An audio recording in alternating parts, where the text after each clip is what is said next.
Boleh kesaksian sedikit Bapak Ibu Saudara. Tanggal 1 Oktober ada 130 orang kami berangkat ke Israel. Tepatnya tanggal 1 Oktober kami berangkat dengan 5 bis bersama dengan Pastor Yohanes Kristianus dengan Henny Kristianus. Kami ada 5 bis. Kami berangkat tanggal 1 sampai di Mesir. Kami jalani semua situs yang ada. Enjoy semuanya saudara. Tanggal 3 hari kami masuk ke Israel Bapak Ibu Saudara. Hari pertama kami masuk masih oke gitu. Hari Jumat karena kami ada 5 bis, jadi kalau pergi ke satu situs nggak mungkin 5 bis berbarengan di situ karena padat sekali dengan orang-orang Bapak Ibu. Jadi pasti akan sangat susah gitu.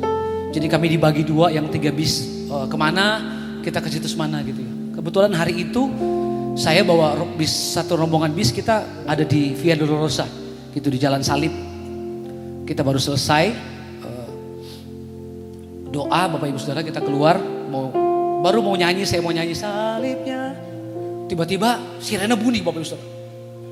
Sirene bunyi kencang sekali dan tour guide lokal di sana pun panik gitu. Ini apa? Ini pasti ada kejadian apa gitu. Ternyata betul Saudara, Israel diserang oleh Hamas. Hari pertama serangan itu kami ada di Via Dolorosa gitu.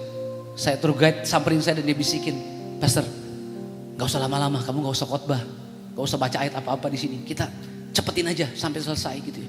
Karena ada 14 pemberhentian kan sampai di makam Yesus yang versi orang Katolik Ortodoks itu ya, Billy.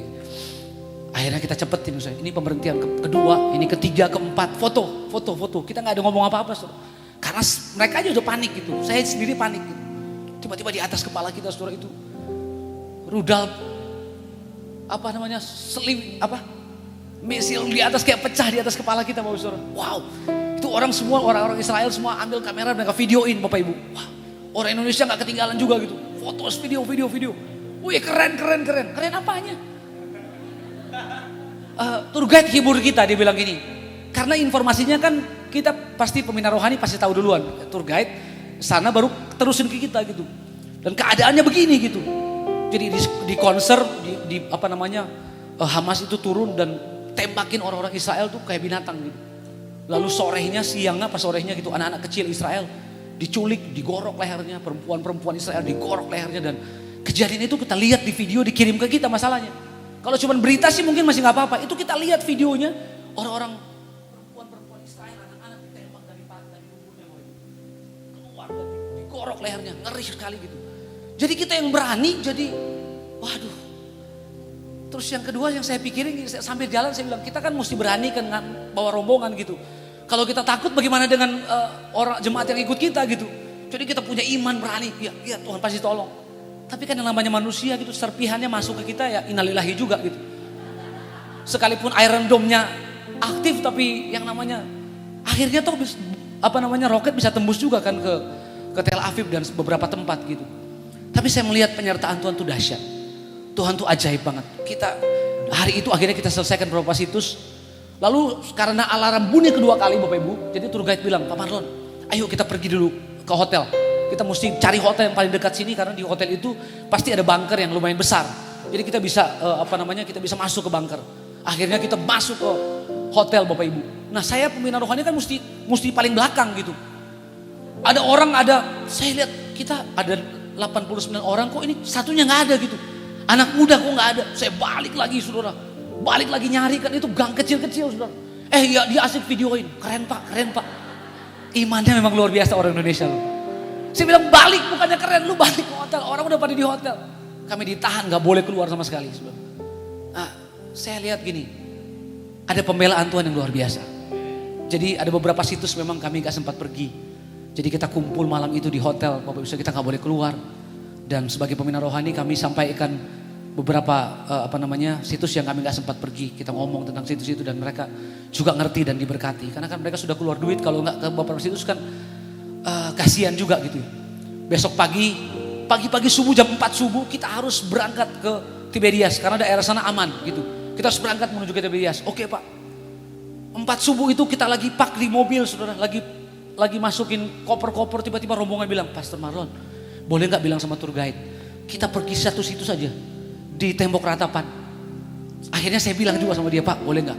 Pak Jerius, boleh nggak kita ke tembok ratapan aja? Itu satu situ saja, mereka pengen banget ke situ.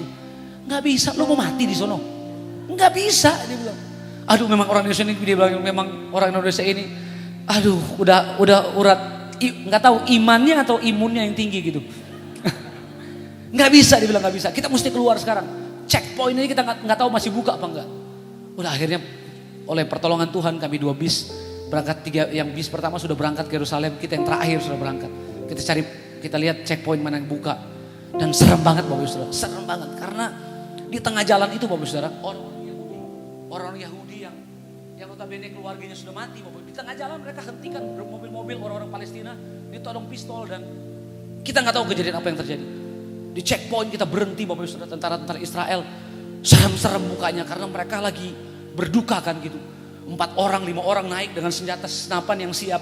Ibu-ibu udah takut kan, aduh gini mau diapain kita ini? Enggak Bu, cuma mau diperiksa doang gitu. Mereka periksa paspor kita masing-masing dan wow saya tahu Tuhan tolong. Di Tiberias kami ada 3 hari, kami cepetin semua agendanya selesai 2 hari. Lalu kita mesti keluar karena kita mesti lihat border di perbatasan Yordan buka enggak. Hari pertama udah gelisah, kita mesti keluar aja. Nggak bisa keluar, bordernya tutup. Hari kedua nggak bisa, bordernya tutup. Puji Tuhan kami dapat berita hari ketiga pagi-pagi subuh. Mungkin border dibuka jam 8 atau jam 10 pagi gitu. Lalu anugerah Tuhan kami keluar dari Tiberias, kami menuju ke border untuk keluar ke Jordan. Dan jam 8 kami sampai di sana Bapak Ibu, antrian ratusan mobil, ribuan orang mau keluar dari Israel. Jadi kita di border jam 11 baru buka Bapak Ibu. Waduh, waktu kita injakan kaki di Jordan tuh, kayaknya tuh beban, wah hilang semua gitu. Kami disambut dengan teman-teman di sana juga luar biasa. Masalahnya kayak bawa 231 orang. Setiap hari kita lihat detik.com, Metro TV, beritanya macam-macam aja tentang kita gitu. Tapi gini, selalu ada perlindungan Tuhan. Sampai ada beberapa teman kita, gue gak percaya kalian aman. Aku lagi makan es krim tante, enggak video call. Saya liatin, oh iya lagi makan es krim. Tapi semua udah sepi gitu. Kita doang orang Indonesia yang mondar-mandir jalan-jalan Bapak Ibu Saudara. Wow, saya mau bilang gini, buat apa yang kita alami kemarin, orang bilang gini, Israel gak bakal tembus rudal, gak bakal dia apa-apain. Akhirnya lolos juga kan. Berarti gini, pertahanan manusia aja bisa gagal, pertahanan manusia tuh bisa gagal. Tapi kalau Tuhan yang jaga kita, gak ada satupun yang gagal dalam hidup kita. Amin, saya lihat, wow, Tuhan benar-benar sertai kita saudara. Di Jordan udah enak, terus ibu bilang, Pak kalau Jordan aman kan? Aman. Kalau Jordan tuh gak pernah ada apa-apa, gak pernah ada perang lah pokoknya. Pokoknya di negara ini aman. 2 hari kita di sana, hari ketiga kita pulang saudara. Badai pasir di Jordan. Saya bilang Tuhan memang meluputkan kita. Wah Tuhan tuh luar biasa. Kalau kita berharap sama Tuhan, Tuhan akan meluputkan kita dari berbagai macam hal. Amin. Sebelum kita keluar dari Tiberias Bapak Ibu, kita mau keluar Tiberias malam terakhir, kita dapat WhatsApp lagi dari tour guide kita Pak Jerius bilang, 20 km dari Tiberias udah ada bom lagi. Udah ada, tapi bom yang kecil-kecil, gak rudal, bom kecil-kecil. Aduh, kita keluar dari Galilea bom juga, kita keluar dari Tiberias bom lagi. Tapi saya bilang gini, kita punya pengalaman iman dengan Tuhan yang berbeda-beda. Wow, semua orang bilang gini, puji Tuhan ya. Jadi begitu banyak kesaksian kalau kita ikut Tuhan. Kadang-kadang ngeri-ngeri sedap, tapi intinya gini, selalu ada perlindungan Tuhan. Amin. Bagi orang-orang yang mengasihi Dia. Amin. Bangkit berdiri sama-sama yuk, angkat kedua tangan kita.